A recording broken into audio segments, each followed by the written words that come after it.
Mercredi 17 mai 2023 a eu lieu en ligne en vidéoconférence, l'audience relative au dossier Jean-Paul Oumolou devant la Cour de justice de la CEDEAO. Dans un communiqué, l'ASVITO se félicite de l'initiative et reste très optimiste quant à l'issue du procès dont le délibéré est prévu pour le 31 octobre 2023.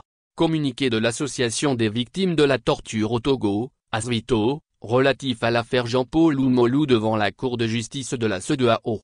L'audience relative au dossier Jean-Paul Oumolou devant la Cour de justice de la communauté CEDEAO a eu lieu en ligne en vidéoconférence ce mercredi 17 mai 2023. Le compatriote J.P. Oumolou a été représenté par son collège d'avocats, notamment M. Alexis Ou du barreau de Lille en France, M. Darius Adzo et M. Raphaël N. Pandadzar du barreau de Lomé au Togo. L'État togolais quant à lui s'est fait représenter par son conseil Laskpa Akreburu Partner. Les débats ont démarré avec une question exceptionnelle dirigée contre la demande de prorogation de l'avocat de l'État togolais et donc sur l'irrecevabilité du mémoire en défense, irrecevabilité soulevée par les avocats de J.P. Oumolou dans une cohérence et une logique implacable, face aux arguments juridiquement lourds, soutenus, voire imparables des avocats de M.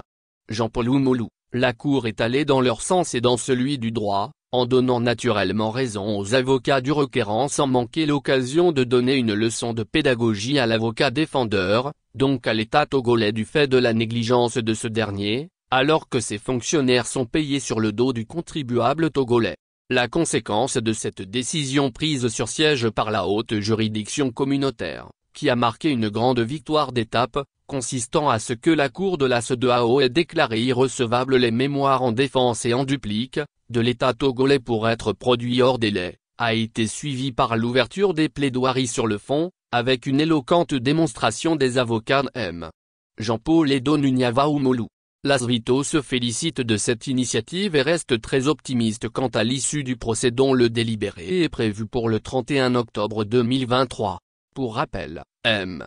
Jean-Paul Oumolou, encore en détention au SCRIC malgré l'arrêt du 23 février 2022 de la Chambre d'instruction de la Cour d'appel de Lomé ordonnant son transfert du SCRIC à la maison d'arrêt de Lomé, a saisi la Cour de justice de la communauté CEDEAO le 4 août 2022 pour atteinte et violation de ses droits à l'intégrité physique et morale, à l'interdiction de la torture, à l'interdiction de l'arrestation et de la détention arbitraire, à un bon état de santé physique et mentale, à la présomption d'innocence, à un recours effectif et à un procès équitable. Ces droits sont prévus et protégés par les conventions internationales dont le Togo est partie et par la Constitution togolaise du 14 octobre 1992.